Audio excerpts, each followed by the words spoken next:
আজকে 2015 থেকে 2024 21 লাখ কোটি টাকা প্রমিস করা হয়েছে রাজ্য সরকারের থেকে, একটাও এক্সিকিউট হয়নি।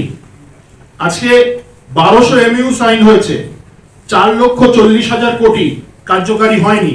আমি আপনাদের আরো কিছু সংখ্যা দিচ্ছি। এমওইউ 2015-তে 2,43,000, 16-তে 2,50,000, 17-তে 2,35,000, 18-তে 2,20,000, 19-এ 2,84,000, 22-এ 3,82,000, 23-এ 3,76,000 কোটি, আমি সব কোটি বলছি, এবং 24-এ 4,24,000 কোটি এমওইউ সাইন হয়েছে রাজ্য সরকারের সাথে, একটাও কার্যকরী হয়নি মানুষের চোখে ধুলো দেওয়ার জন্য।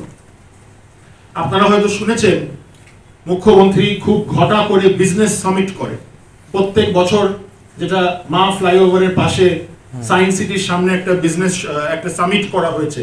তার বাজেট প্রত্যেক বছর 16 সালে 30 কোটি, 17 সালে 35 কোটি, 18 সালে 40 কোটি, 19 সালে 45 কোটি, 23 সালে 50 কোটি এবং 24 সালে 67 ক্রোর্স টোটাল এমওইউ আজ অবধি যেটা সই হয়েছে 20 লাখ কোটি, কার্যকরী হয়েছে হয়তো কিছু কোটি।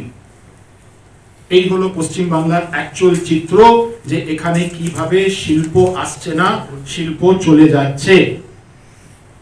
3%, যেটা আঁকড়াটা আপনাদের দেব, অনলি 3% লাগু হয়েছে। 21 লাখ কোটি প্রমিস, তার অনলি 3% লাগু হয়েছে।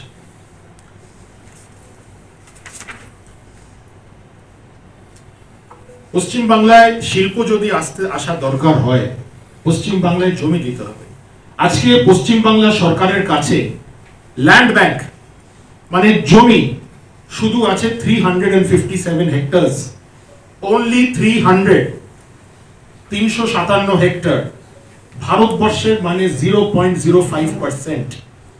গুজরাটে যেটা আছে 30%, আসামে আছে 7%, মহারাষ্ট্রায় 8%, আন্ধ্রপ্রদেশে 9%, উড়িষ্যায় 11%, আর পশ্চিম বাংলায় অনলি 0.05% কম্পেয়ার টু ইন্ডিয়া। এই রাজ্যে এই পরিস্থিতি নিয়ে, এই জমির বিষয় নিয়ে কিভাবে শিল্প উন্নয়ন হবে, কিভাবে এই রাজ্যের ঋণ কমতে পারে না। এই জমিগুলো নিয়ে চুরি হচ্ছে, স্ক্যাম হচ্ছে নানানভাবে, অন্যভাবে জমি দেওয়া হচ্ছে না। কলকাতা হাইকোর্টে একটা মামলা চলছে, সেখানেও কেন্দ্র সরকারকে, বর্ডার সিকিউরিটি ফোর্সকে জমি দেওয়া হচ্ছে না 452 কিলোমিটার। 452 কিলোমিটার জমি দেওয়া হচ্ছে না বর্ডার সিকিউরিটি কি ফোর্সকে। ওখান থেকে ইনফিল্ট্রেশন হচ্ছে। জমি আছে রাজ্য সরকারের কাছে, কেন্দ্র তার টাকা দিয়ে দিয়েছে, কিন্তু সেই জমি কেন্দ্র সরকারকে দেওয়া হচ্ছে না। ওখানে ফেন্সিং নেই, ওখান থেকে যারা অনুপ্রবেশকারী তারা পশ্চিম বাংলায় ঢুকছে। কেন দেওয়া হচ্ছে না? আমি আপনাদের একটা উদাহরণ দিলাম। এইভাবে পশ্চিমবঙ্গ সরকার জমিগুলো ধরে রেখে দিচ্ছে। আজকে অন্য রাজ্যে যদি কোনো শিল্প যায়, জমির কোনো রিকোয়ারমেন্ট হয়, 72 ঘন্টায় সেই রাজ্যে জমি পাওয়া যাচ্ছে। এটা পার্লামেন্টে এবং অ্যাসেম্বলিতে যে কোয়েশ্চেন আনসার সেশন হয় সেগুলো থেকে সামনে আসছে। পশ্চিম বাংলায় 60 দিনেও হচ্ছে না, 60 ডেজ, 2 মাসেও এখানে কোনো ফাইল মুভমেন্ট হচ্ছে না। এখানে কোনো নতুন ইন্ডাস্ট্রিয়াল পার্ক তৈরি হয়নি 15 বছরে।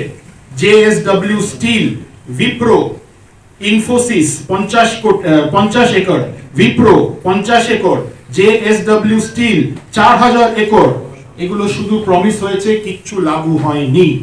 বিদ্যাসাগর ইন্ডাস্ট্রিয়াল পার্ক, ওটা চেঞ্জ হয়ে কোনো একটা স্টেডিয়াম কনস্ট্রাকশনের জন্য ওটা পরিণতি হয়ে গেছে। আজকে স্টেট গভর্নমেন্ট যে এসইজেড, স্পেশাল ইকোনমিক জোন, কেন্দ্র সরকারের যে প্রপোজাল গুলো আছে, রাজ্য সরকার সেগুলো অপোজ করেছে। আজকে মার্চ 2025 রেভোকেশন অ্যাক্ট, যে ইন্ডাস্ট্রিয়াল ইনসেন্টিভ, আপনারা সবাই জানেন যে ইনসেন্টিভ গুলো ছিল, রাজ্য সরকার ওগুলো সরিয়ে নিয়েছে, ওগুলো স্ক্র্যাপ করে নিয়েছে।